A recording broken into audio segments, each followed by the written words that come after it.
Debate വിത്ത് സ്മൃതി പരുത്തിക്കാട്. മഹാമൗനത്തിന് ഇന്നേക്ക് ഒരു വാരമാകുന്നു. ഇക്കഴിഞ്ഞ 2-ാം തീയതിയാണ് സുജിത്ത് എന്ന യുവാവിനുമേൽ ജനമൈത്രി പോലീസ് പുറത്തെടുത്ത മനോവീര്യം നാടറിഞ്ഞത്. അതിനുശേഷം ഔസൈഫും സജീവും അമലും വിജയൻ ആചാര്യയുമായുമൊക്കെ നിരവധി പേർ മനോവീര്യം നേട്ടതിന്റെ അനുഭവങ്ങൾ കേരളം കേട്ടും കണ്ടും അറിയുകയാണ്. കാക്കിയിട്ടെന്ന ഒരൊറ്റ ബലത്തിൽ മനുഷ്യരിൽ കയ്യൂക്ക് കാട്ടുന്ന മധുബാബുവിന്റെയും രതീഷിന്റെയും പേരുകൾ പലരിൽ നിന്നായി ആവർത്തിക്കപ്പെട്ടു. അതിനിടയിലാണ് നുണക്കഥയ്ക്ക് തിരക്കഥ എഴുതുന്ന ഏമാന്മാരെ സേന തന്നെ കണ്ടെത്തിയത്.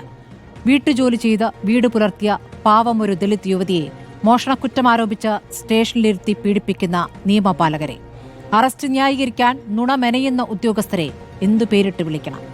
പോലീസ് വേട്ടയ്ക്ക് ഏറ്റവും അധികം ഇരയായത് കമ്മ്യൂണിസ്റ്റുകാരാണെന്ന ന്യായം ഇന്ന് തോമസ് ഐസക്കിൽ നിന്ന് കേട്ടു. ശരിയാണ്, അനുഭവസ്ഥനാണല്ലോ മുഖ്യമന്ത്രി പിണറായി വിജയനും. 1975 സെപ്റ്റംബർ 28-ന് MLA പിണറായി വിജയനെ അറസ്റ്റ് ചെയ്തു കൊണ്ടുപോയി ലോക്കപ്പിൽ ലൈറ്റെല്ലാം ഓഫാക്കി പേര് ചോദിച്ചു നടന്ന കൂട്ടമർദ്ദനം അങ്ങ് തന്നെയല്ലേ സഭയിൽ വിവരിച്ചിട്ടുള്ളത്? 5 ആളുകളിട്ട് തല്ലി, എല്ലാ രീതിയിലും തല്ലി, മാറി മാറി ചവിട്ടി, ഷർട്ടും മുണ്ടുമൊക്കെ നഷ്ടപ്പെട്ട് സെൻട്രൽ ജയിലിൽ എത്തിച്ചതും മുറിവുകൾ രേഖപ്പെടുത്താൻ ജയിലർ സമ്മതിക്കാതിരുന്നതുമൊക്കെ അനുഭവസാക്ഷ്യമായി അങ്ങ് സഭയിൽ പറഞ്ഞതാണ്. കാക്കിക്കരുത്ത് നേരിട്ടറിഞ്ഞ മുഖ്യമന്ത്രി 7-ാം ദിനവും മൗനം തുടരുമ്പോൾ പോലീസ് ഭീകരതയോ എന്നതാണ് ചോദ്യം.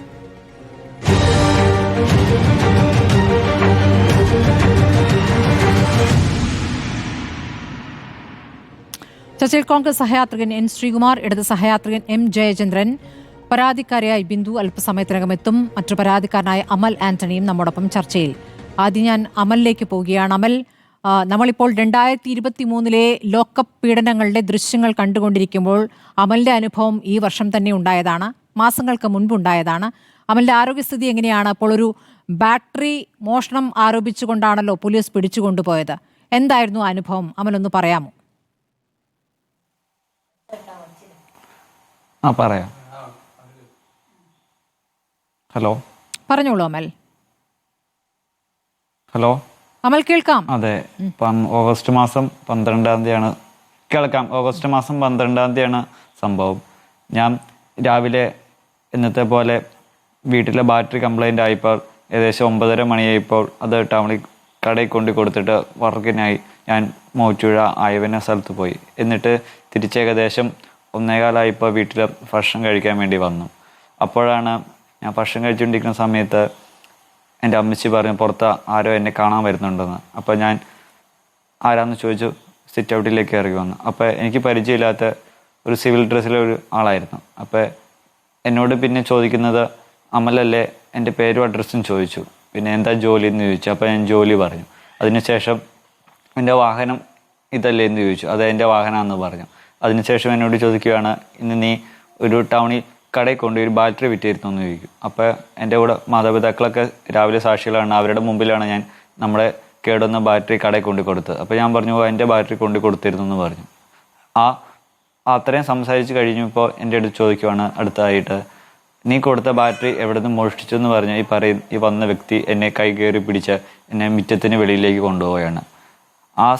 ഏകദേശം ഒരു 10 സെക്കൻഡോളം ഈ പറയുന്ന ആ വ്യക്തിയോട് നമ്മൾ സംസാരിച്ചു. അപ്പോൾ പേര് കാര്യം ഒന്നും പറയുന്നില്ല. അപ്പോൾ എവിടെ നിന്ന് വന്നതെന്ന് പോലും ആ നിമിഷം നമുക്കറിയില്ല. അതിനുശേഷമാണ് ഒരു വെളുത്ത ബൊലീറോ മോച്ചുഴ പോലീസ് സ്റ്റേഷൻ എഴുതിയ ഒരു വെഹിക്കിള് വീടിന് മുറ്റത്തേക്ക് കയറി വന്നു. അവരെ 5 പേരുണ്ടായിരുന്നു. അവർ പെട്ടെന്ന് ചാടി ഇറങ്ങിയിട്ട് എന്നോട് ചോദിച്ചു, അമലല്ലേ നിന്നെ കൊണ്ടുപോകാമെന്ന് പറഞ്ഞു. അപ്പോൾ ഞാൻ ചോദിച്ചു എന്താണ് കാര്യം എന്ന് ചോദിച്ചു. അപ്പോൾ എന്നോട് വേറെ ഒന്നും അവർ പറയുന്നില്ല. നീ കൊടുത്ത ബാറ്ററി എവിടെ നിന്ന് മോഷിച്ചെന്ന് പറയാം, നിന്നെ കൊണ്ടുപോകാമെന്ന് പറഞ്ഞ് എന്നെ ബലമായിട്ട് മുറ്റത്തേക്കടയും റോട്ടിക്കടയും വലിച്ചിരിക്കുകയായിരുന്നു ചെയ്തത്. അപ്പോൾ ഞാൻ പറയുന്നുണ്ട് എന്താ എന്നോട് കാര്യം പറയാൻ പറയുന്നുണ്ട്. അപ്പോൾ അവരൊന്നും സംസാരിക്കുന്നില്ല. അപ്പോൾ ഇതൊക്കെ കണ്ടുകൊണ്ട് എൻ്റെ അമ്മയും അമ്മയുടെ ചേട്ടത്തിയും എൻ്റെ വൈഫും കൊച്ചും വീട്ടിൽ തന്നെ ഉണ്ട്. അതിനുശേഷം അമ്മയുടെ കൺമുമ്പിലാണ് ഇവർ വാഹനത്തിലേക്ക് വലിച്ച് എന്നെ ഉപദ്രവിച്ച് എന്നെ വാഹനത്തിലേക്ക് തള്ളി വിടുകയാണ്. അതിനുശേഷം എൻ്റെ അമ്മേനെ റോട്ടിലേക്ക് തള്ളി വിടുക. ഇതിനൊക്കെ സാക്ഷിയായിട്ട് അടുത്ത വീട്ടിലെ ചേച്ചിയുണ്ട്. അതിനുശേഷം എന്നെ കാലപ്പത്തേക്കും മുറിഞ്ഞ് എൻ്റെ വേദന കൊണ്ട് ഞാൻ വളരെയധികം വേദനിച്ച് കരയുകയാണ്. അതിനുശേഷം വാഹനത്തിനുള്ളിൽ വെച്ചാണ് എനിക്ക് 5-6 മുതുകിനിട്ട് കുനിച്ചു നിർത്തി വാഹനം ഓടിക്കൊണ്ടിരിക്കുന്ന അവസ്ഥയിൽ ഇവർ അസഭ്യം പറയുകയും എന്നെ അതിക്രൂരമായി മർദ്ദിക്കുകയും ചെയ്യണം. അതിനുശേഷം മോച്ചുഴ ഗവൺമെൻറ് ഹോസ്പിറ്റൽ ടൗണിലെത്തിയതിനു ശേഷം ഗവൺമെൻറ് ഹോസ്പിറ്റൽ അവിടെ എത്തി അത് മെഡിക്കൽ എടുക്കുവാണെന്ന് പറഞ്ഞു. അപ്പോൾ എന്താണെന്ന് എനിക്കറിയില്ല. അപ്പോൾ അവിടുത്തെ കാഷ്വാലിറ്റി ഡോക്ടറിൻ്റെ അടുത്ത് എന്നെ കൊണ്ടുപോയിരുത്തി. അപ്പോൾ എൻ്റെ കാലിക്കടെ ബ്ലഡ് ഒഴുകിക്കൊണ്ടിരിക്കുന്ന. അപ്പോൾ ഇവർ പറയുന്ന ഡോക്ടറുടെ അടുത്ത് ബാറ്ററി മോശമായിട്ട് ഒരാളെ പിടിച്ചുകൊണ്ട് എത്രയും പെട്ടെന്ന് മെഡിക്കൽ എടുക്കണം, അതിനുവേണ്ടി വന്നതെന്ന് പറഞ്ഞ് ഏകദേശം 2 മിനിറ്റ് സമയത്തിന് ഉള്ളിൽ എന്നെ ഹോസ്പിറ്റലിൽ നിന്ന് കൊണ്ടുപോവുകയാണ്. അപ്പോൾ എനിക്ക് വേദനയുണ്ട്, കാല് ബ്ലഡ് ഒഴുകിക്കൊണ്ടിരിക്കുകയാണ്. ഇതൊന്നും ഡോക്ടറോ പോലീസോ ഒന്നും കേൾക്കുന്നില്ല. എന്നിട്ട് അവിടെ ഏകദേശം 2 മിനിറ്റിന് ശേഷം ഇവർ പറയുകയാണ് ഇല്ല കേൾക്കുന്നില്ല, അവർ കേൾക്കാൻ അവരൊന്നും കൂട്ടാക്കുന്നില്ല. അപ്പോൾ അത് കഴിഞ്ഞ് അവിടുത്തെ ഒരു ടാപ്പ് ഉണ്ടായിരുന്നു. അപ്പോൾ ടാപ്പിൻ്റെ അവിടെ വെച്ചിട്ട് ഞാൻ കാല് കഴുകുന്നുണ്ട്. അപ്പോൾ അവിടുത്തെ ആ പോലീസ് ഉദ്യോഗസ്ഥരിൽ ഒരാൾ പറയുകയാണ്, അമലെ നീ കുറ്റം ഏറ്റെടുത്തോ, കുഴപ്പമില്ല, നീ ഏറ്റെടുത്തോ, നമുക്കത് ഒതുക്കി പറഞ്ഞു തീർക്കാം. അപ്പം ഞാൻ ചെയ്യാത്ത കുറ്റമായതുകൊണ്ട് ആ നിമിഷം പോലും എന്നെ അതിക്രൂരമായിട്ട് ഇടിച്ചിട്ട് ഞാൻ സത്യാവസ്ഥ തന്നെയാണ് ഞാൻ അവരോട് പറയുന്നത്. എൻ്റെ ബാറ്ററിയാണ്, ഞാൻ കൊണ്ടുകൊടുത്തോളും, എനിക്ക് വേറെ ഒന്നും അറിയില്ല. എന്നിട്ട് അതിന് ശേഷം ഏകദേശം 2 മിനിറ്റ് ശേഷം മോറ്റ പോലീസ് സ്റ്റേഷനിലേക്ക് എന്നെ എത്തിക്കുകയാണ്. അവിടെ ചെല്ലുമ്പോൾ എൻ്റെ മമ്മി ആ വാഹനത്തിൽ ഓട്ടോറിക്ഷയിൽ അവിടെ വന്ന് നിൽപ്പുണ്ട്. അപ്പോൾ ആ സമയത്ത് ബിനോയ് ഭാസ്കർ എന്ന് പറഞ്ഞ എൻ്റെ അയൽവാസിയുണ്ട്. അപ്പോൾ ആ ചേട്ടനെ അവിടെ എത്തിയിരുന്നു വിളിച്ചു പറഞ്ഞതിന് ശേഷം. അപ്പോൾ ഞാൻ പറഞ്ഞു ഇതാണ്, ഞാൻ രാവിലെ വർക്കിന് പോയിരുന്നു, അപ്പോൾ ബാറ്ററി വീട്ടിൽ കൊടുത്തു. അതിനുശേഷം ഞാൻ ഇപ്പോൾ വീട്ടിൽ ഭക്ഷണം കഴിക്കാൻ വന്നപ്പോൾ പോലീസുകാർ യാതൊന്നും ചോദിക്കാണ്ട് എന്നെ വീട്ടിൽ നിന്ന് അതിക്രൂരമായി മർദ്ദിച്ച് എന്നെ ഇവിടെ എത്തിക്കും. അപ്പോൾ എൻ്റെ കാല് അവർ കണ്ടു, അവർ ഒഴുകിക്കൊണ്ടിരിക്കുകയാണ്. അതിനുശേഷം എന്നെ ഉള്ളിലേക്ക് കൊണ്ടുപോയി. അപ്പോൾ എന്താണെന്ന് എനിക്ക് കാര്യങ്ങൾ അറിയില്ല. നീ ഉള്ളിലേക്ക് പോകാൻ പറഞ്ഞ് ഒരു റൈറ്ററിൻ്റെ റൂമിൽ കൊണ്ടുപോയി എന്നെ ഇരുത്തുവാണ്. അപ്പോൾ റൈറ്ററിൻ്റെ അവിടെ പോയി നിൽക്കാനും പറയുന്നത്. അതിനുശേഷം ക്യാമറ ഇല്ലാത്ത സ്ഥലത്തേക്ക് എന്നെ മാറ്റി നിർത്തുവാണ്, ഷർട്ട് ഊരി. അതിനുശേഷം അവർ അസഭ്യം പറയുന്നു, നിന്നെ ശരിയാക്കി തരാമെന്ന് പറഞ്ഞു. അപ്പോൾ എന്താ കാര്യമെന്ന് എനിക്ക് മനസ്സിലാവുന്നില്ല. ഏകദേശം 10 മിനിറ്റിന് ശേഷമാണ് ഈ തോംസൺ വുഡ്വേഴ്സിലെ 2 ജീവനക്കാർ പേപ്പറുമായിട്ട് വരുവാണ്. അതിനുശേഷമാണ് അവരിൽ ഒരു പേപ്പറുണ്ട്. അപ്പോൾ എന്താണെന്ന് എനിക്ക് മനസ്സിലായി, ഇവരൊന്നും പറയുന്നുമില്ല. അതിനുശേഷം ഇവർ പറയുകയാണ് തോംസൺ വുഡ്വേഴ്സിൽ ഇന്നലെ ബാറ്ററി മോഷണം പോയി, അപ്പോൾ അവിടുത്തെ ബാറ്ററിയാണ് നീ കൊടുത്തതെന്ന് അവർ പറഞ്ഞത്, അതുകൊണ്ടാണ് ഞങ്ങൾ വന്നതെന്നാണ് പറയുന്നത്. അപ്പോൾ എന്താ കാര്യം ഞാൻ ചോദിച്ചു. അതിന് ഏകദേശം 10 മിനിറ്റിന് ശേഷം ഇവർ പറയുകയാണ്, അവിടുത്തെ 2 സ്റ്റാഫുകൾ വന്നിട്ട് പറയുകയാണ് ആ ബാറ്ററി അല്ല, അത് മാറിപ്പോയി, ഞങ്ങൾക്ക് പോലീസുകാർക്കും തെറ്റുപറ്റി. അവർ ഒറിജിനൽ ബില്ലുമായിട്ട് ഒത്തുനോക്കിയപ്പോൾ അവർക്ക് മനസ്സിലായി എൻ്റെ ബാറ്ററി 2015 ആയിരുന്നു, ആ ബാറ്ററി തന്നെ ഞാൻ കൊടുത്തതെന്നും അവർ പറഞ്ഞു. അവരുടെ ബാറ്ററി 2003 മോഡൽ ബാറ്ററിയാണെന്നും പറഞ്ഞു. അതിനിട്ട് എന്നെ അമ്മയുടെ കൂടെ നിൻ്റെ പേരിൽ പരാതിയൊന്നുമില്ല എന്ന് പറഞ്ഞ് പോലീസുകാർ എന്നെ തിരിച്ച് വീട്ടിലേക്ക് വിടുകയാണ് ചെയ്തത്. അതിനുശേഷം ഈ മർദ്ദനത്തിൽ പരാതി കൊടുത്തില്ലേ അമൽ? ഇപ്പം ഞാൻ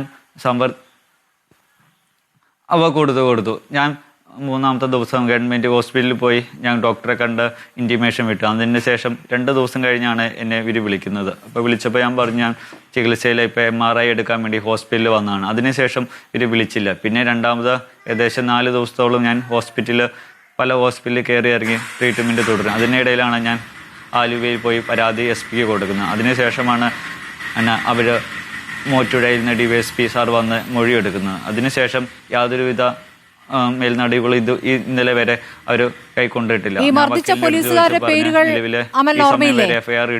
അമലിനെ അടിച്ച പോലീസുകാർ FIR ഇട്ടിട്ടില്ല.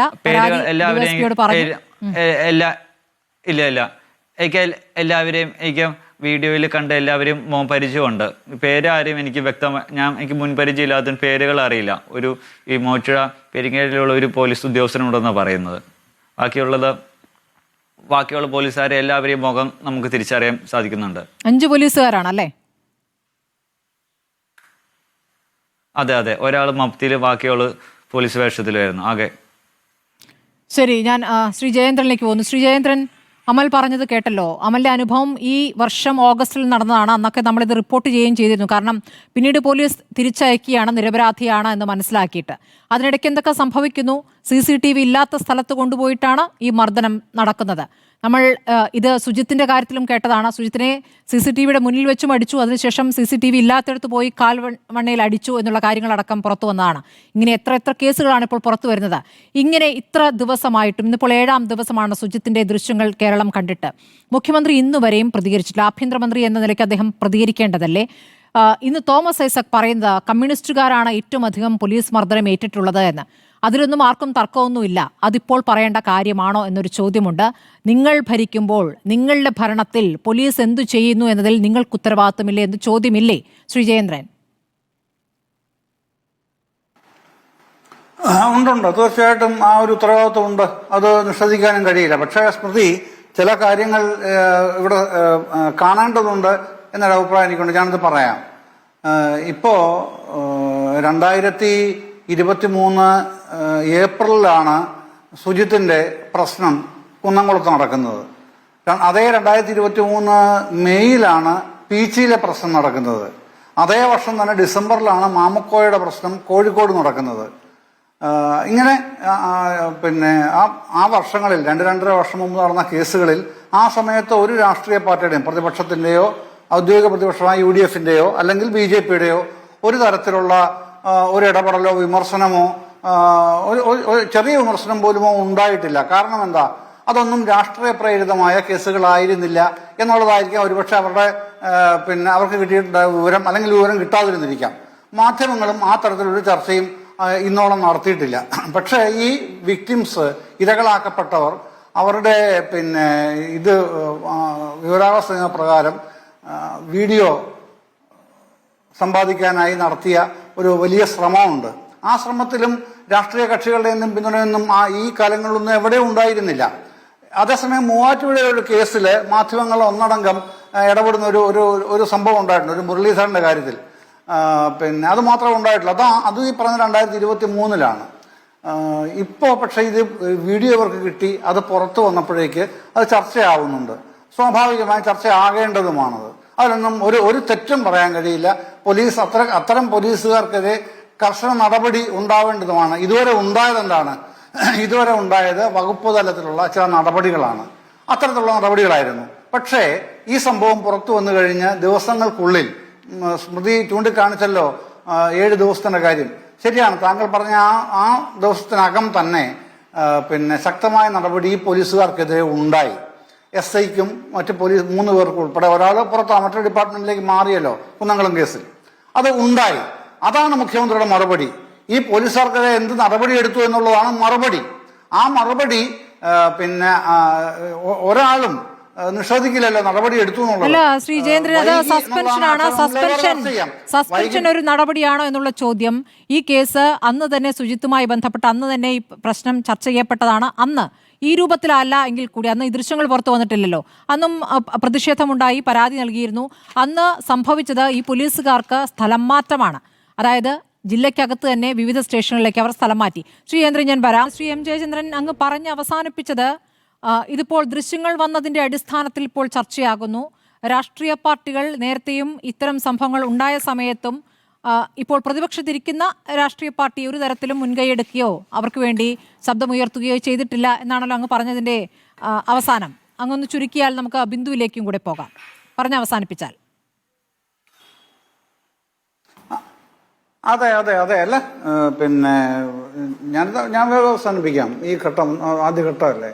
പിന്നെ ഇത് ഇത്തരത്തിലുള്ള സംഭവം ഇപ്പോ പ്രശ്നമായി അവരുടെ ഈ വീഡിയോ കിട്ടുന്നതാണല്ലോ പ്രശ്നമാവുന്നത്. നടപടി എടുക്കുന്നുണ്ട്.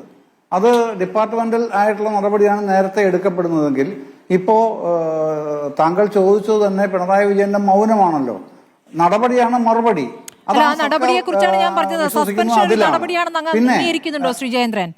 സസ്പെൻഷൻ അല്ല, അങ്ങനെയല്ല. നമ്മളത് കാണുന്നതിന്റെ കാഴ്ചപ്പാടിനൊരു പ്രശ്നമേ ഉള്ളൂ അവിടെ. എന്താണെന്നറിയാമോ? ഈ ഡിപ്പാർട്ട്മെന്റൽ എന്ന് പറയുമ്പോൾ വലിയ ഒരു ഹർഡിൽ അവിടെ നിൽക്കുന്നുണ്ട്. ഈ പോലീസുകാർക്ക് അവർക്ക് ഇമ്മ്യൂണിറ്റി കൊടുക്കുന്ന ഒരു CRPCയുടെ സെക്ഷൻ തന്നെയുണ്ട്. ക്രിമിനൽ പ്രൊസീജിയർ കോഡിലെ 197 197. ഈ 197 പോലീസുകാർക്കെന്നല്ല ഏത് സർക്കാർ ഉദ്യോഗസ്ഥർക്കും അവർക്കെതിരെ FIR ഇടാം, ചാർജ് ഷീറ്റ് കൊടുക്കില്ല. അതാണ് അത് പ്രധാനപ്പെട്ട ഒരു സംഗതി തന്നെയാണ്. അത് നമ്മളുടെ ചർച്ചയിൽ ഇതുപോലെ ചെറിയ സമയം കുറഞ്ഞിരിക്കുമ്പോൾ താങ്കൾ പറഞ്ഞല്ലോ പെട്ടെന്ന് അവസാനിപ്പിക്കണമെന്ന്, കൂടുതൽ പറയാൻ കഴിയില്ല എന്നുള്ള പരിമിതിയേ ഉള്ളൂ. അപ്പൊ അതിന്റെ അകത്ത് നിന്നുകൊണ്ടല്ല ഇപ്പൊ തീരുമാനം എടുക്കുന്നത്. അതിന്റെ പുറത്ത് സർക്കാരിന്റെ രാഷ്ട്രീയമായ തീരുമാനത്തിന്റെ ഭാഗമായി തന്നെയാണ് ഈ സസ്പെൻഷൻ വരുന്നത്.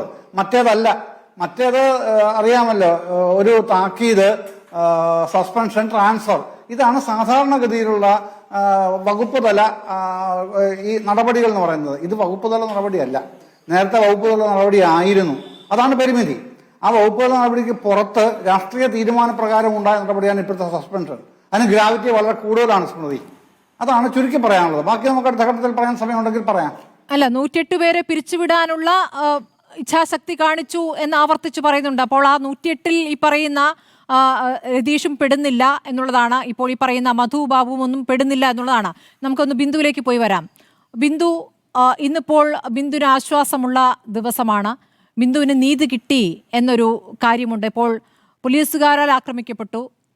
ക്രൈംബ്രാഞ്ച് ഇപ്പോൾ സത്യം തെളിയിച്ചു. ഈ ഘട്ടത്തിൽ ബിന്ദുവിന് പറയാനുള്ളത് എന്താണ്? പോലീസുകാർ ഇനി ജോലിയിൽ തുടരരുത് എന്നുള്ളതാണല്ലോ ബിന്ദുവിന്റെ ആവശ്യം. ഈ സംഭവം ഒന്ന് വിവരിക്കാമോ? അന്നുണ്ടായതൊന്ന് ചുരുക്കി.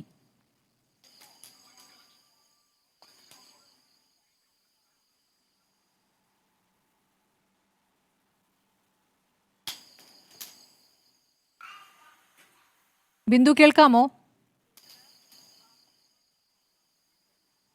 ബിന്ദു കേൾക്കാമോ?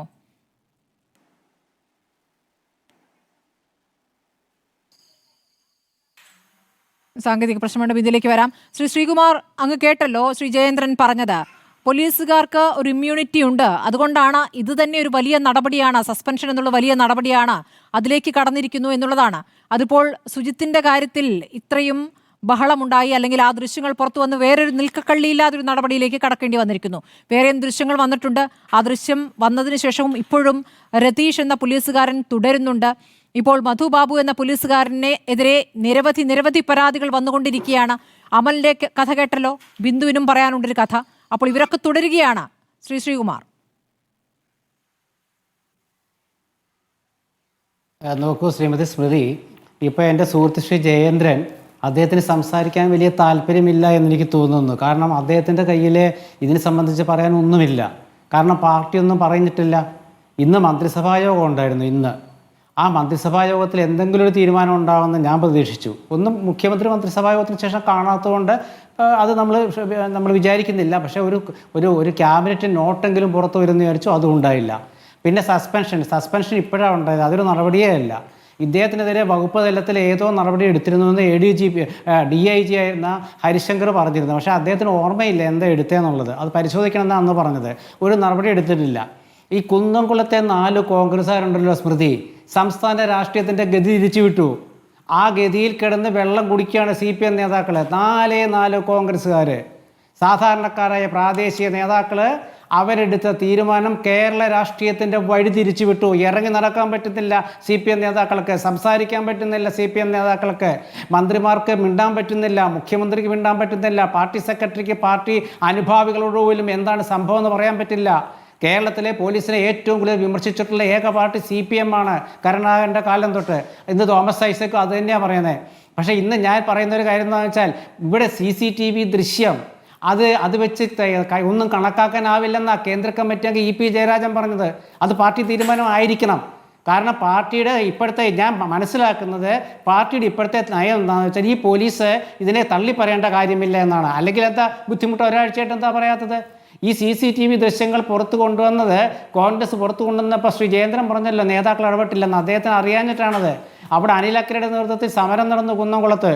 അതിനുശേഷം KPCC നേതാക്കൾ അവിടുത്തെ പ്രാദേശിക നേതാക്കളെ ഏൽപ്പിച്ചു ഇതിൻ്റെ എല്ലാ വിവര ശേഖരണത്തിനും സഹായിക്കാമെന്ന്. അവരത് കൈവശം വാങ്ങിച്ചു. ആ കൈവശം വാങ്ങിച്ചപ്പോൾ ഇപ്പോൾ തുരുതുരാ CCTV വന്നുകൊണ്ടിരിക്കുകയാണ്. എല്ലാവർക്കും മർദ്ദനമേറ്റ കഥകളാണ്. അതിൻ്റെ പ്രധാനപ്പെട്ട കാരണം എന്താണ്? മോന്തായം വളഞ്ഞു, മുകളിൽ ആരുമില്ല. ADGP MR അജിത് കുമാർ ആയിരുന്നു ക്രമസമാധാന ചുമതല ഉണ്ടായിരുന്നത്, അറിയാമല്ലോ. അതിനുശേഷം ആ കാലത്ത് കേരളത്തിലെ പോലീസ് സംവിധാനം തകർന്നതിൻ്റെ പരിണിത ഫലമാണത്. SP-മാർക്ക് നിയന്ത്രണമില്ല, DYSP-മാരൊക്കെയാണ് പാർട്ടിയുമായിട്ട് കൂടുതൽ ബന്ധപ്പെട്ടവർ. CI-മാർക്ക് നിയന്ത്രണമില്ല, ഏരിയ സെക്രട്ടറിമാർ ഭരിക്കുന്നു, പാർട്ടി ഭരിക്കുന്നു. അങ്ങനെ വരുമ്പോൾ 1957 ആ ഒരു ഡയറി ഭരണത്തിലേക്ക് എത്തി. അതാ പ്രധാനപ്പെട്ട കാരണം. ആരെന്ത് ചെയ്താലും ചോദിക്കാൻ ആളില്ല, സംരക്ഷിക്കാൻ ആളുണ്ട്. മുകളിലിരിക്കുന്നവർക്ക് പോലും ഇതാണ് ഇത്തരമൊരു മനോഭാവമാണെങ്കിൽ താഴെ തട്ടിലുള്ളവർ തല്ലും. അല്ലെങ്കിൽ ഏത് പോലീസ് സ്റ്റേഷനിലാണ് CCTV ഉള്ള പോലീസ് സ്റ്റേഷനിൽ ഇങ്ങനെ മർദ്ദിക്കാൻ തോന്നുക? രക്ഷിക്കാൻ ആളുണ്ടെന്ന് കരുതിയിട്ടാ. പക്ഷേ എന്ത് ചെയ്യാൻ, ഇപ്പോൾ രക്ഷിക്കാൻ ആരുമില്ല. അടിച്ച പോലീസുകാർക്ക് വീട്ടിലിരിക്കാൻ പോലും നിവർത്തിയില്ല. നാളെ തൊട്ട് കോൺഗ്രസിൻ്റെ പ്രക്ഷോഭം രൂക്ഷമാവുകയാണ്. പോലീസ് സ്റ്റേഷനുകൾക്ക് മുമ്പിലേക്ക് അസംബ്ലിക്ക് മുമ്പ് പിരിച്ചുവിട്ടില്ലെങ്കിൽ അസംബ്ലിയിലേക്ക് മുഖ്യമന്ത്രി വരുമ്പോൾ അവിടെ ഉണ്ടാകാവുന്ന പ്രതിപക്ഷത്തിൻ്റെ ബഹളവും സ്വീകരണമൊക്കെ ഒന്ന് ആലോചിച്ച് നോക്കിയാൽ മതി. വേറെ ഏതെങ്കിലും ഒരു വിഷയം കൊണ്ട് ഇതിനെ മറയ്ക്കാമെന്നൊക്കെ CPM കണക്ക് കൂട്ടുന്നുണ്ടാവും. ഒരു കണക്ക് കൂട്ടലും വേണ്ട. 15-ാം തീയതി അസംബ്ലിക്ക് മുമ്പ് ഒരു തീരുമാനം ഉണ്ടാവും മിക്കവാറും. മനസ്സിലായി? ഇല്ലെങ്കിൽ എങ്ങനെ ഇവർക്ക് ഇരിക്കാൻ പറ്റും? കാരണം CCTV ദൃശ്യങ്ങൾ ഒരു മനുഷ്യനെ തല്ലുന്ന കാര്യം എല്ലാവരും പരക്കെ വിമർശിച്ചു. DYFI അതിനെക്കുറിച്ച് അനുകൂലിച്ചും പ്രതികൂലിച്ചും പറയുന്നില്ല. ആകപ്പാടെ ഒരു പ്രതികരണം ഇന്ന് വന്നത് EP ജയരാജൻ്റെയാണ്. അപ്പോൾ പാർട്ടിക്ക് തീരുമാനമില്ല, ഇടതുമുന്നണിക്ക് തീരുമാനമില്ല, മുഖ്യമന്ത്രിക്ക് തീരുമാനമില്ല, ദേശീയ ജനറൽ സെക്രട്ടറിയായ കേരള നേതാവ് MA ബേബിക്ക് തീരുമാനമില്ല. അപ്പോൾ ഇതിൻ്റെ അർത്ഥം എന്താണ്? ഇതിൻ്റെ അർത്ഥം എന്താ വെച്ചാൽ ഇവർ ഈ പോലീസ് നടപടിയെ ഇവർ ഒന്നുകിൽ അംഗീകരിക്കുന്നു, അല്ലെങ്കിൽ പിന്നെ ഇത് എങ്ങനെങ്കിലും ചർച്ച ചെയ്ത് പോയിക്കോട്ടെ എന്നാവും. വെറുതെ വിടില്ല കോൺഗ്രസ് എന്നാണ് VD സതീശൻ പറഞ്ഞിരിക്കുന്നത്. ഒന്ന്. രണ്ടാമത്തെ കാര്യം, ഈ പോലീസാണ് ഈ കേരളത്തിലെ കമ്മ്യൂണിസ്റ്റ് ഭരണത്തിൻ്റെ എല്ലാം അന്ത്യം കുറിച്ചിരിക്കുന്നത്. 1957 1980 ഇടതുപക്ഷ മുന്നേറുന്ന പരീക്ഷണമാണെങ്കിലും ഒക്കെ ഇപ്പോഴും നിങ്ങൾ നോക്കിക്കോളൂ. 2006 ഉദയകുമാർ ഉരുട്ടിക്കൊലക്കേസ് ഉണ്ടല്ലോ, അന്ന് CPM ഒരൊറ്റ പോസ്റ്റർ ഇറക്കിയിട്ടുള്ളൂ ശ്രീമതി സ്മൃതി. ആ പോസ്റ്ററിലത്തെ ചിത്രം എന്താണെന്നറിയാമോ? ഉദയകുമാറിൻ്റെ അമ്മ കരയുന്ന ഒരു ചിത്രമായിരുന്നു. അത് വെച്ച് അവർ വോട്ട് പിടിച്ചു. ഇപ്പോൾ ഇത് CCTV ഇല്ലല്ലോ, ഇന്ന് CCTV വന്നു 19 വർഷത്തിന് ശേഷം. ഈ CCTV പോരെ ശ്രീമതി സ്മൃതി ഈ ഗവൺമെൻറ്റിനെതിരായ എല്ലാം തുറന്നു കാണിക്കാനായിട്ട്? അപ്പോൾ ഈ കേരളത്തിലെ ജനങ്ങൾ ചോദിക്കുന്ന ഒരു കാര്യമേ ഉള്ളൂ. CPM നേതാക്കൾക്ക് പറയാൻ ബുദ്ധിമുട്ടുണ്ട്, കാരണം അവരാകെ അരക്ഷിതാവസ്ഥയിലാണ്. പാർട്ടി പ്രതിനിധികൾ എന്താ ചർച്ചയ്ക്ക് വരാത്ത? ചാനൽ ചർച്ചയ്ക്ക് ഒരാഴ്ചയായി. അതൊക്കെ ശരി തന്നെ. ശ്രീ ശ്രീകുമാർ, ഒറ്റ ചോദ്യം. ഇപ്പോൾ ഈ പ്രതിപക്ഷം ഇതിൽ പ്രതികരിക്കുന്നുണ്ട്, ഒറ്റയ്ക്കൊറ്റയ്ക്ക് ഓരോ നേതാക്കൾ പ്രതികരിക്കുന്നുണ്ട്. യൂത്ത് കോൺഗ്രസ് തെരുവിലാണ്, അധ്യക്ഷനില്ലാതെ യൂത്ത് കോൺഗ്രസ് തെരുവിലാണ്. അതിലപ്പുറം കോൺഗ്രസ് നേതാക്കൾ തെരുവിലേക്ക് ഇറങ്ങുന്ന ഒരു സമരം എന്താണ് കാണാത്തത്? ശരിക്കും കേരളത്തെ പിടിച്ചുലയ്ക്കുന്ന വിവരങ്ങളാണ് ഇപ്പോൾ പുറത്തു വന്നുകൊണ്ടിരിക്കുന്നത്, ദൃശ്യങ്ങളാണ് പുറത്തു കൊണ്ടിരിക്കുന്നത്. ആ നിലയ്ക്ക് പ്രതിപക്ഷം അത് ഉപയോഗിക്കുന്നുണ്ടോ? നാളെയാണല്ലോ തുടങ്ങുന്നത്. എല്ലാ പോലീസ് സ്റ്റേഷനുകളുടെ മുമ്പിൽ നാളെയല്ലേ UDFിൻ്റെയും കോൺഗ്രസിൻ്റെ നേതൃത്വത്തിൽ സമരം. എല്ലാ നേതാക്കളും നാളെ രംഗത്തിറങ്ങുകയില്ല. കാരണം അന്ന് പറഞ്ഞതാ KPCC പ്രസിഡന്റ് സണ്ണി ജോസഫ്. അതായത് ഈ CCTV ദൃശ്യം പുറത്തു വന്നതിൻ്റെ പിറ്റേന്ന് അദ്ദേഹം പത്രസമ്മേളനം നടത്തി പറഞ്ഞാണ് സെപ്റ്റംബർ 10 മുതൽ, അത് ഓണം ആയതുകൊണ്ടായിരുന്നല്ലോ, സെപ്റ്റംബർ 10 മുതൽ എല്ലാ പോലീസ് സ്റ്റേഷനുകൾക്ക് മുമ്പിലും തിരുവോണത്തിനടക്കം യൂത്ത് കോൺഗ്രസ് തൃശ്ശൂർ സമരം ചെയ്തു. മറക്കരുത്, തിരുവോണത്തിനടക്കം ഒരു ദിവസവും സമരത്തിന് അവധിയില്ല. കോൺഗ്രസിൻ്റെ സമരം നാളെ സംസ്ഥാന വ്യാപകമായി തുടങ്ങുകയാണ്. സ്മൃതി, ഒരു കാര്യം മനസ്സിലാക്കുക. ഇന്ന് തോമസ് ഐസക്കിൻ്റെ പ്രസ്താവനയുണ്ടല്ലോ, അദ്ദേഹം പറയാണ് പുഴുക്കുത്തുകളുണ്ടെന്ന്. 2016 ഇവർ അധികാരത്തിൽ വന്നതാ. 9 വർഷമായിട്ട് ഒരു പുഴുവിനെ പുറത്തിറക്കാൻ പറ്റിയില്ലേ? ഒരു പുഴുവിനെങ്കിലും പുറത്താക്കാൻ പറ്റിയില്ലല്ലോ. ഇവർ പറഞ്ഞ എന്താ? ഞങ്ങൾ 108 പേരെ പുറത്താക്കലല്ല സ്മൃതി കാര്യം, പുറത്താക്കുന്നത് കാര്യമില്ല. അവരെ നിലയ്ക്ക് നിർത്താൻ പഠിക്കണം. അവിടെയാണ് ആഭ്യന്തരമന്ത്രിയുടെ കഴിവ്. പോലീസ് സേനയെ നിലയ്ക്ക് നിർത്താൻ പറ്റണം, അല്ലാണ്ട് പുറത്താക്കിയിട്ട് രക്ഷപ്പെടുകയല്ല. പുറത്താക്കുന്ന വലിയ വീരവൃത്തിയൊന്നുമല്ല. കാരണം അത് പുറത്താക്കാൻ മാങ്ങ കളവ് നടത്തിയെന്ന് പറഞ്ഞുകൊണ്ട് ഒരാളെ പുറത്താക്കുക അത്ര വലിയ കാര്യമാണോ? അതല്ല കാര്യം. നിലയ്ക്ക് നിർത്താൻ അറിയണം. പോലീസിലെ പുഴുക്കൂത്തുകളാണെങ്കിലും ക്രിമിനലുകളാണെങ്കിലും അവരെ നിലയ്ക്ക് നിർത്താൻ അറിയുന്ന ആളെയാണ് കരുത്തനായ ആഭ്യന്തരമന്ത്രി എന്ന് രാഷ്ട്രീയ കേരളം വിലയിരുത്തുക. അതാണ് PT ചാക്കോയും K കരുണാകരൻ്റെ ഒക്കെ കണ്ടത്. അതാണ് മുഖ്യമന്ത്രിമാരായിരുന്ന ഉമ്മൻചാണ്ടിയിലും AK ആന്റണിയിലും കരുണാകരൻ ഒക്കെ കണ്ടത്. അതാണ് ഒരു പരിധി വരെയെങ്കിലും നമ്മുടെ VS അച്യുതാനന്ദനിൽ കണ്ടത്. അതല്ലാതെ ഈ പുഴുക്കുത്തിൽ നിന്ന് പറഞ്ഞ് രക്ഷപ്പെട്ട് നടക്കാമെന്ന് പാർട്ടി കരുതണ്ട. ശരി, പോലീസിന്റെ മനോവീര്യത്തെക്കുറിച്ച് പറയാനെടുത്ത വേഗം ഇപ്പോൾ 7ാം ദിവസമായിട്ടും ഈ സംഭവങ്ങൾ പുറത്തു വന്നിട്ടും മുഖ്യമന്ത്രിക്ക് പ്രതികരണമില്ല എന്നുള്ളതാണ്. ബിന്ദു, കേൾക്കാമോ? കേൾക്കാം. ഇന്ന് ആശ്വാസമായൊരു ദിവസമാണല്ലോ. ബിന്ദുവിനെതിരെ ഉണ്ടായിരുന്ന മോഷണ ആരോപണം അതങ്ങനെയല്ല എന്ന് തെളിഞ്ഞ ദിവസമാണ്. അത് പോലീസ് സേന തന്നെ, ക്രൈംബ്രാഞ്ച് തന്നെ കണ്ടെത്തുകയാണ്. പോലീസുകാർക്ക് പറ്റിയ പിഴവ് അത് തിരുത്താതെ മോഷണക്കുറ്റം ആരോപിച്ച് തന്നെ മുന്നോട്ട് പോകാനുള്ള തീരുമാനമായിരുന്നു. ആ പോലീസുകാർ ഇനി സേനയിൽ തുടരരുത് എന്നാണ് ബിന്ദു നേരത്തെ പറഞ്ഞത്. ആ അനുഭവം ഒന്ന് പറയാമോ? ബിന്ദു ജോലി ചെയ്തിരുന്ന വീട്ടിലെ സ്വർണം കാണാതാകുന്നു. ഇത് കാണാതാകുമ്പോൾ ഉടനെ ബിന്ദുവിനെ സംശയിക്കുകയായിരുന്നു. എന്താണ് യഥാർത്ഥത്തിൽ സംഭവിച്ചത്? അവരെന്തിനാണ് ഒരു ശത്രുതാ മനോഭാവത്തിൽ ബിന്ദുവിനോട് പെരുമാറിയത്?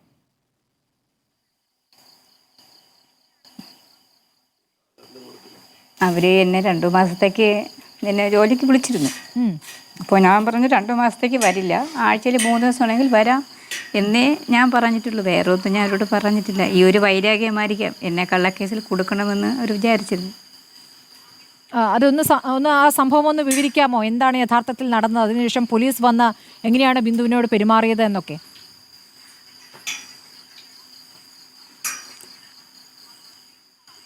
23-ാം തീയതി പറ്റ്പജ എന്ന് പറഞ്ഞ ഒരു വലിയ, ഞാൻ ജോലിക്ക് പോയിട്ട് ബസ് അത് നിൽക്കുകയായിരുന്നു സ്റ്റാൻഡിൽ. അവിടെ അവരുടെ വീടിനടുത്ത് തന്നെയാണ് ബസ് സ്റ്റോപ്പ്. അവിടെ നിൽക്കുമ്പോഴാണ് എനിക്ക് പേരൂർക്കോട് സ്റ്റേഷനിൽ നിന്ന് ഒരു കോള് വരുന്നു. ഫസ്റ്റിലത്തെ കോള് ഞാൻ എടുത്തില്ല, 2ാമത്തെ കോള് ഞാൻ എടുത്തു. ബിന്ദു ആണോയെന്ന് ചോദിച്ചു. ബിന്ദു ആണെന്ന് പറഞ്ഞു. പേരൂർക്കട പോലീസ് സ്റ്റേഷനിൽ നിന്നാണ് ഒരു പരാതി കിട്ടിയിട്ടുണ്ട്. ഞാൻ ചോദിച്ചു എന്താ സാർ പരാതി? അത് ഓമന ഡാനിന് പരാതി തന്നിരിക്കണമെന്ന് പറഞ്ഞു. അതിനിടയ്ക്ക് ഞാൻ ഒരു മകളെ ഞാൻ വിളിച്ചു, നിഷെ. കാര്യം എന്താണെന്ന് അറിയാൻ വേണ്ടി വിളിച്ചപ്പോൾ പറഞ്ഞ് ബിന്ദുവിന് 3 ദിവസം പൈസയുമായി സ്റ്റേഷനിൽ മമ്മി പോയിട്ടുണ്ട്, ബിന്ദു ഓടിച്ചില്ലെന്ന്. അപ്പോൾ ഞാൻ പറഞ്ഞു ഞാൻ ചേച്ചിയുടെ വീട്ടിലാണ് ജോലിക്ക് വന്നത്, സ്റ്റേഷനിലല്ല. അതൊന്നും എനിക്കറിയത്തില്ല, ബിന്ദു ഓടിച്ചില്ലെന്ന് പറഞ്ഞു. എൻ്റെ കയ്യിൽ വേറെ പൈസ ഇല്ലായിരുന്നു, ബസ്സിനുള്ള പൈസ മാത്രമേ എൻ്റെ കയ്യിലുള്ളായിരുന്നു. ഓട്ടോ വിളിച്ച് എനിക്ക് സ്റ്റേഷൻ എവിടെയെന്ന് കൂടി എനിക്കറിയില്ലായിരുന്നു. ഓട്ടോക്കാരനോട് ചോദിച്ചു, സ്റ്റേഷനിൽ എന്നെ അവിടെ കൊണ്ടെത്തിച്ചു. ഓട്ടോക്കാരന് പൈസ ആര് കൊടുത്തൊന്നും എനിക്കറിയില്ല. അവിടെ ചെന്നപ്പോൾ അവരെ മകൾ നിധി എന്നെയും നോക്കി സ്റ്റേഷൻ്റെ ഫ്രണ്ട് നിൽക്കുന്നുണ്ടായിരുന്നു. ഉടനെ തന്നെ എന്നെ ബസ്സിൽ വിളിക്കുന്നത് രാജീവ് വട്ട പറയുന്നുണ്ട്, പോലീസ് ഉദ്യോഗസ്ഥനാണ് ബസ്സിലെ ഫോൺ വിളിക്കുന്നത്. ഞാൻ ചെല്ലുമ്പോൾ ഈ സാറും അവിടെ ഉണ്ടായിരുന്നു. എന്നെ വിളിച്ച് ഇവിടുത്തെ സ്റ്റേഷൻ ഈ SI പ്രസാദിൻ്റെ അടുത്തേക്ക് കൊണ്ടുപോയി. അവിടെ ചെന്നപ്പോൾ ഒരു മകളും ഓമന ഡാനിലും അവിടെ ഇരിക്കുകയായിരുന്നു. ഞാൻ ചോദിച്ചു എന്താണ് മേഡം എന്ന് ചോദിച്ചു. ബിന്ദുവിൻ്റെ മാല കണ്ടില്ല, ബിന്ദുവാണ് എടുത്തത്. ഞാൻ പറഞ്ഞു മേഡം ഞാൻ എടുത്തിട്ടില്ല, ഞാൻ മറ്റൊരു വീട്ടിൽ ജോലിക്ക് പോയിട്ട് വരികയാണെന്ന് പറഞ്ഞു. എൻ്റെ ബാഗെല്ലാം പരിശോധിച്ച് ബാഗെല്ലാം വെളിയിൽ വെച്ചിട്ട് എല്ലാം അകത്തോട്ട് കൊണ്ടുപോയി. അവിടെ ചെന്നപ്പോൾ അതിനിടയ്ക്ക് എന്നെ ഒരു വനിതയും കൂട്ടിനെ റൂമിൽ കൊണ്ടുപോയി. എൻ്റെ ടോപ്പെല്ലാം മാറ്റി എന്നെ പരിശോധിച്ചു. അതിനുശേഷം വീണ്ടും SIയുടെ അടുത്ത് കൊണ്ടുവന്നപ്പോൾ SI പറഞ്ഞു ഓമനാണ്ടാൽ മകൾ എന്ന് പറഞ്ഞപ്പോൾ മേഡം പുറത്തിരിക്കൂ എന്ന് പറഞ്ഞു എന്നോട് റൂമിൽ ചെല്ലാൻ പറഞ്ഞു.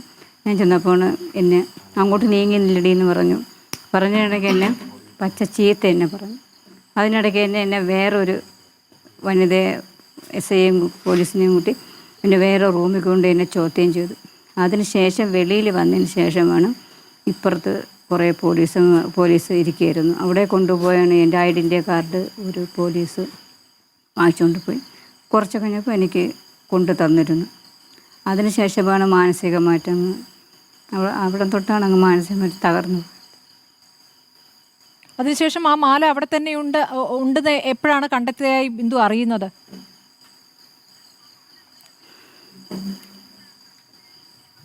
ഞാൻ പിറ്റേന്ന് ഞാൻ റോഡിലേക്ക് ഇറങ്ങുമ്പോഴാണ് എൻ്റെ ചേട്ടൻ പറഞ്ഞത് അവരെ വീട്ടിൽ തന്നെ മാല ഉണ്ടായിരുന്നു എന്നുള്ള കാര്യം ഞാൻ അറിയുന്നത്. ആര് പറഞ്ഞറിഞ്ഞു?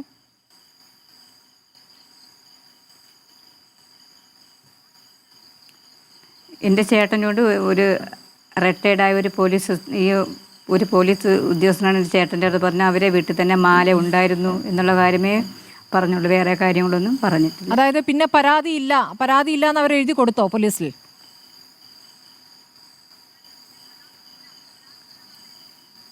ആ പരാതി അത് എന്നിട്ട് മാനസികമായി എല്ലാവരും ഭയങ്കര ചോദ്യമായിരുന്നു. അതിനുശേഷം എന്നെ അവിടെ കസേരയിൽ പോയിരിക്കാൻ പറഞ്ഞു. അവിടെ പോയിരുന്ന് അതിനുശേഷം ഭയങ്കരമായിട്ടുള്ള ചോദ്യങ്ങളായിരുന്നു. എന്നിട്ട് എന്നെ ഒരു 8:30 കൂടി എൻ്റെ വീട്ടിൽ കൊണ്ടുവന്നു. എൻ്റെ വീട്ടിൽ അറിയിച്ചിട്ടില്ല. എൻ്റെ വീട്ടിൽ നിന്ന് എൻ്റെ ചേട്ടനും എൻ്റെ ചേച്ചിയുടെ മക്കളും ഒക്കെ വിളിച്ചുകൊണ്ടിരിക്കുകയെന്ന്, പക്ഷേ വിളിച്ച് പറഞ്ഞില്ല. അങ്ങനെയാണ് പറഞ്ഞത് മാല വീട്ടിലുണ്ടെന്ന്. ഓമന ഡാലിൻ്റെ നിർദ്ദേശപ്രകാരമാണ് ഇവിടെ കൊണ്ടുവന്ന് എൻ്റെ റൂമെല്ലാം പരിശോധിച്ചിട്ട് അപ്പോൾ തന്നെ തിരിച്ച് കൊണ്ടുപോയ സമയത്ത് എൻ്റെ ചേട്ടനും എൻ്റെ ചേച്ചിയുടെ മക്കളും ഉണ്ടായിരുന്നു. അവർ ഓട്ടോയിൽ വന്ന് നമ്മൾ കാറിലും പോയി. ഓമന ഡാലിൻ്റെ കാറിലാണ് ഇവിടെ കൊണ്ടുവന്നത്. എന്നെ 4 പോലീസ് ഉണ്ടായിരുന്നു, യൂണിഫോം അല്ലാത്ത 4, 2 വനിതയും 2 ആൺപോലീസും ഉണ്ടായിരുന്നു. അവർ ആ കാറിലങ്ങോട്ട് കൊണ്ടുപോകുന്ന സമയത്താണ് എന്നെ ഒരു പോലീസ് ഭയങ്കരമായിട്ട് എന്നെ ചീത്ത പറഞ്ഞു. അവിടെ കൊണ്ട് ചെന്നതിന് ശേഷം എന്നെ ഈ 4 പേരും കൂടി എന്നെ റൂമിൽ കൊണ്ടുപോയി. ഈ എന്നെ ചീത്ത പറഞ്ഞ പോലീസ് ഉദ്യോഗസ്ഥനാണ് എന്നെ കൈയോങ്ങി അടിക്കാൻ വന്നത്. പിന്നെ ഞാൻ പോലീസുകാരനെ ഞാൻ അവനെ കണ്ടിട്ടേ ഇല്ല. പുരുഷ പോലീസാണ് മർദ്ദിക്കാൻ ഓങ്ങിയത് അല്ലേ?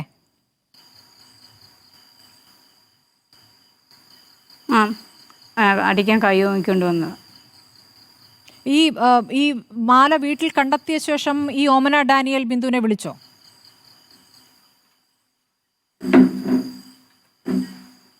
ഇല്ല, ഇതുവരെയ്ക്ക് എന്നെ വിളിച്ചിട്ടേ ഇല്ല, ആരും വിളിച്ചിട്ടില്ല. അതിനുശേഷം ബിന്ദു ഇത് പരാതിപ്പെടാമെന്നൊരു തീരുമാനത്തിലേക്ക് എത്തുന്ന എപ്പോഴാണ് ബിന്ദു?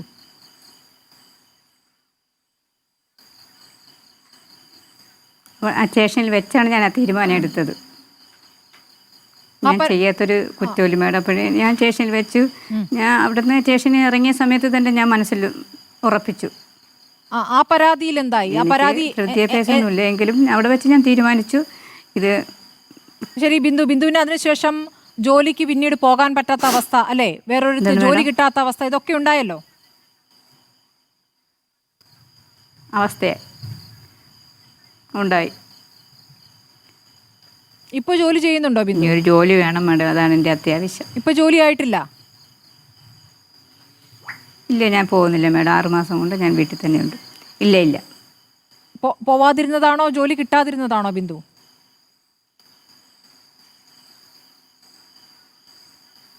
ജോലി പ്രശ്നങ്ങളെല്ലാം അറിഞ്ഞപ്പോൾ ആരും വിളിക്കുന്നില്ല. ഏജൻസി വഴിയാണോ ജോലി ചെയ്തിരുന്നത്? ജോലി ഉണ്ടെങ്കിലേ മുമ്പിലോട്ട് പോകാൻ പറ്റുള്ളൂ മേഡം, ഒരാളുടെ വരുമാനം കൊണ്ട് ജീവിക്കാൻ പറ്റും. ഏജൻസി വഴിയാണ് ഞാൻ കവടിയൊരു വീട്ടിൽ പോയിരുന്നത്. ഇവർ കോമനാണ്ടാലിൽ വീട്ടിൽ പോയത് എൻ്റെ ഫോണിലൊരു ഗ്രൂപ്പുണ്ട്, ആ ഗ്രൂപ്പ് വഴി നോക്കിയാണ് ഞാൻ പോയത്. ഇപ്പോൾ അത് കാരണം ഏജൻസി വിളിക്കുന്നില്ല അല്ലേ?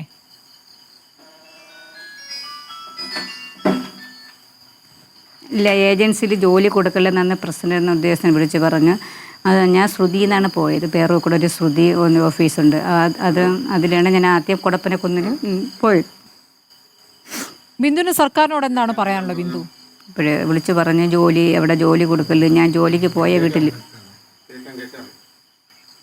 എനിക്ക് നീതി കിട്ടണം, ഇവരെ ശിക്ഷിക്കണം. എൻ്റെ ജോലി നഷ്ടപ്പെടുത്തി ഞാൻ നീതിക്കാണ്ട് ഞാൻ പോരാടും തന്നെ മേഡം. ആത്മാഭിമാനം എല്ലാവർക്കും പ്രധാനമാണ്. ആത്മാഭിമാനം മുറിപ്പെട്ടപ്പോഴാണ് ബിന്ദു പരാതിപ്പെടാൻ തയ്യാറായത്. പാവപ്പെട്ട ഒരു ദളിത് സ്ത്രീയാണ്.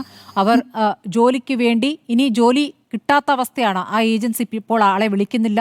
ബിന്ദുവിൻ്റെ വാർത്ത റിപ്പോർട്ടറാണ് ആദ്യം പുറത്തു കൊണ്ടുവന്നത്. അതിനുശേഷം ഇത്രയും ദിവസങ്ങൾക്ക് ശേഷമാണ് ഇതിൽ ഒരു ക്രൈംബ്രാഞ്ച് അന്വേഷണത്തിന് ശേഷം പോലീസുകാരുടെ ഭാഗത്തുനിന്നാണ് വീഴ്ച എന്ന് കണ്ടെത്തിയത്.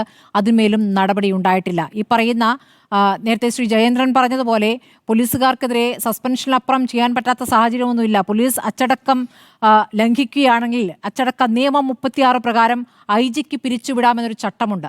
അത് ആരൊക്കെ നടപ്പാക്കുന്നു എന്നതും പ്രധാനപ്പെട്ട ചോദ്യം. ശ്രീകുമാർ, ഇപ്പോൾ ബിന്ദുവും അമലും ഇപ്പോൾ നമ്മുടെ മുന്നിൽ നിൽക്കുന്ന 2 ഉദാഹരണങ്ങളാണ്. ഇപ്പോൾ കോൺഗ്രസിന്റെ പ്രതിഷേധം ശുചിത്വവുമായി ബന്ധപ്പെട്ടാണ്. വേറെയും വിവരങ്ങൾ പുറത്തു വരുന്നുണ്ട്. ഒരു മധു ബാബു എന്നൊരു ഡിവൈഎസ്പി ആയി സ്ഥാനക്കയറ്റം കിട്ടി നിൽക്കുന്ന ഒരാൾ UDF കാലത്ത് തൊട്ട് തന്നെ ഇത്തരത്തിൽ ഭീകരത നടപ്പാക്കിയിട്ടുള്ള ആളാണ്. ഒരുപാട് 2012 മുതലുള്ള പരാതികൾ വന്നുകൊണ്ടിരിക്കുകയാണ്.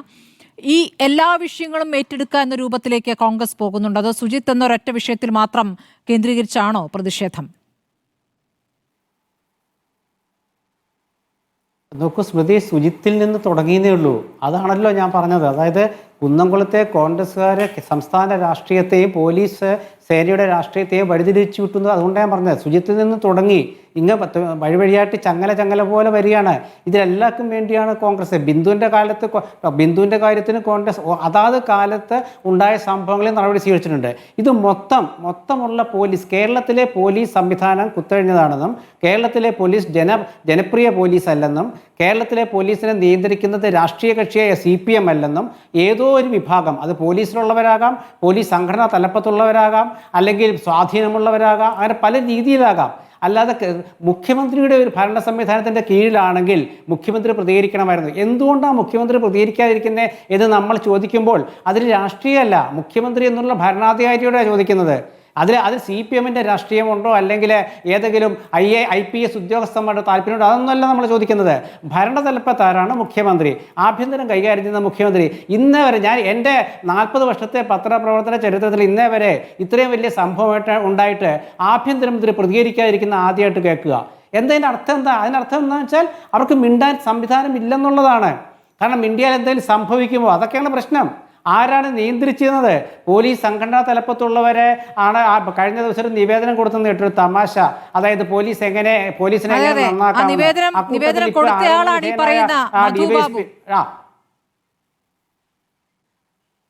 അതെ, ആ ഡിവൈഎസ്പി ഉണ്ടായിരുന്നു. അത് മാത്രമല്ല, കോൺഗ്രസ് മാത്രമല്ലല്ലോ പരാതിക്കാരെ, ഈ ബിന്ദുവിനെ പോലുള്ളവരുണ്ട്. അതുകൂടാതെ പഴയ CPM-കാര്, പഴയ SFI-കാര് എല്ലാവർക്കും അടിയിട്ടിട്ടുണ്ട്. അപ്പോൾ പോലീസിലെ ഇത് രാഷ്ട്രീയം നോക്കാതെയുള്ള അതിൻ്റെ കാരണം എന്താ വെച്ചാൽ പോലീസിനെ നിയന്ത്രിക്കാൻ ആരുമില്ല. അതിൻ്റെ പ്രധാനപ്പെട്ടത് തെറ്റ് ചെയ്താൽ, ഇപ്പോൾ PV Anwar ഒരു ഘട്ടത്തിൽ പറഞ്ഞല്ലോ ഓരോരുത്തരെയും കുറിച്ചും. അപ്പോൾ ഒരു പോലീസ് ഉദ്യോഗസ്ഥൻ തെറ്റ് ചെയ്താൽ അയാളെ മറ്റൊരു മേലുദ്യോഗസ്ഥനെ സംരക്ഷിക്കുന്നു. ആ മേലുദ്യോഗസ്ഥന് ഒരുപക്ഷെ പാർട്ടി സ്വാധീനം ഉണ്ടാകും. പാർട്ടി സ്വാധീനമാണ് ഒന്നാമത്തെ കാര്യം. രണ്ടാമത്തെ കാര്യം കുത്തഴിഞ്ഞ പോലീസ് സംവിധാനം. ഇപ്പം നോക്കൂ, യോഗേഷ് ഗുപ്തൻ നമ്മുടെ മറ്റേ അഗ്നിശമന സേനയുടെ തലപ്പത്തിരിക്കുന്ന ആൾ, അദ്ദേഹത്തിൻ്റെ കാര്യത്തിൽ അദ്ദേഹം കഷ്ടപ്പെട്ട് നടക്കുകയാണ്. അദ്ദേഹത്തിന് റിപ്പോർട്ട് കൊടുക്കുന്നില്ല.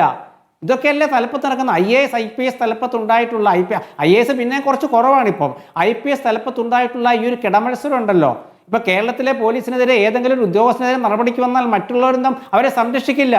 പക്ഷേ കീഴുദ്യോഗസ്ഥന്മാരുണ്ടെങ്കിൽ സംരക്ഷിക്കും. കാരണം എന്താ വെച്ചാൽ മേലുദ്യോഗസ്ഥൻ പറഞ്ഞാൽ നാളെ അയാൾ കേൾക്കണം. പോലീസ് സ്റ്റേഷനിൽ ചെന്ന അടി, അതാണ് ഇപ്പോഴത്തെ പ്രശ്നം. പക്ഷേ ഇനി അതുണ്ടാവില്ല. ഇനി പോലീസ് സ്റ്റേഷനിലേക്ക് ഈ കോൺഗ്രസും യൂത്ത് കോൺഗ്രസും ഈ തെരുവിലുള്ളിടത്തോളം കാലം ധൈര്യമായിട്ട് ചെല്ലാം, ആർക്കും കടന്നു ചെല്ലാൻ പറ്റും. കാരണം ഇവര് കാവൽക്കാരായിട്ടുണ്ട്. അടുത്ത തെരഞ്ഞെടുപ്പ് വരെ ഇവര് കാവൽക്കാരായിട്ട് ഈ കോൺഗ്രസ് യൂത്ത് കോൺഗ്രസും ഉണ്ടാവും. പിണറായി വിജയൻ നല്ലൊരു ആഭ്യന്തരമന്ത്രിയാണെന്ന അഭിപ്രായം അങ്ങേക്കുണ്ടോ? പറഞ്ഞ് അവസാനിപ്പിക്കാം.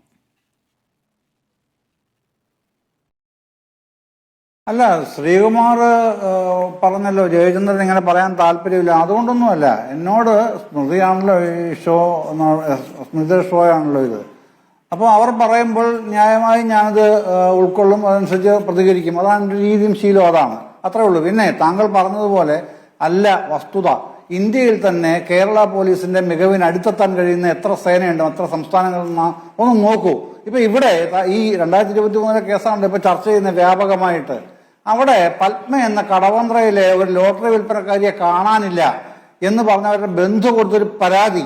ആ പരാതി എവിടെ നിന്നെന്ന് താങ്കളൊന്ന് ആലോചിക്കണം ശ്രീകുമാർ. ഇലന്തൂർ നരബലി കേസ് എന്ന വലിയ വിവാദമായ കേസിലാണ് ചെന്ന് നിൽക്കുന്നത്. മാസങ്ങൾക്ക് മുമ്പ് ഫെബ്രുവരിയിൽ ശ്യാം പ്രസാദ് കോട്ടയത്ത് ശരി, ഈ ക്രൈമുകളൊക്കെ കണ്ടെത്തുക എന്ന് തന്നെയാണ് പോലീസിന്റെ മുന്നിൽ ചെയ്യേണ്ട കാര്യമാണത്. അതല്ല, പോലീസ് അവിടെ പരാതി നൽകാൻ എത്തുന്നവരെ അല്ലെങ്കിൽ കള്ളപ്പരാതിയിൽ പിടിച്ചുകൊണ്ടുപോകുന്നവരെ എങ്ങനെയാണ് ട്രീറ്റ് ചെയ്യുന്നതെന്നുള്ളതാണ് പ്രധാനപ്പെട്ട പ്രശ്നം. ഇപ്പോൾ നമ്മുടെ മുന്നിലിരിക്കുന്ന അമലിന് ഒരു ഷർട്ട് ഇടാൻ വയ്യ. ആ കാഴ്ച ഇപ്പോൾ ആഭ്യന്തരമന്ത്രി പിണറായി വിജയന്റെ മുന്നിലേക്ക് വെക്കുകയാണ്. ഷർട്ട് ഇടാൻ കഴിയാതെ അമൽ ഈ ചർച്ചയിൽ ഇരിക്കുന്നതിന് കാരണം ഇവിടുത്തെ പോലീസാണ്. ശ്രീ ജയേന്ദ്രൻ, അമൽ നിരപരാധിയാണെന്ന് പോലീസ് പറഞ്ഞിരിക്കുന്നു. അമൽ അനുഭവിച്ച വേദന, അമൽ അനുഭവിച്ച അപമാനം ആരതിന് മറുപടി നൽകുമെന്നുള്ളതാണ്. അതേപോലെയാണ് ബിന്ദുവിന്റെ കേസും. അങ്ങനെ നിരവധി കേസുകളാണ് നമ്മൾ കണ്ടുകൊണ്ടിരിക്കുന്നത്, ഇനിയും കാണാനിരിക്കുന്നത്. മുഖ്യമന്ത്രിയുടെ മൗനം വെടിയാനുള്ള സമയം അതിക്രമിച്ചിരിക്കുന്നു എന്നുള്ളതാണ്. പ്രതിപക്ഷം ഒന്നടങ്കം നാളെ തെരുവിലിറങ്ങുമെന്നാണ് ഇപ്പോൾ കോൺഗ്രസ് UDF പ്രഖ്യാപിച്ചിരിക്കുന്നത്. നമുക്ക് നോക്കാം പ്രതിപക്ഷ പ്രതിഷേധങ്ങളുടെ ശക്തി എത്രയ്ക്ക് ഉണ്ടെന്ന്, അല്ലെങ്കിൽ ജനകീയ പ്രതിഷേധം വേറെ ഉയർന്നു വരും. വളരെ നന്ദി N. ശ്രീകുമാർ, ശ്രീ M. ജയചന്ദ്രൻ, ബിന്ദു, അമൽ ചർച്ചയിൽ പങ്കെടുത്തതിന്. കാണാം ഇതെടുത്ത്.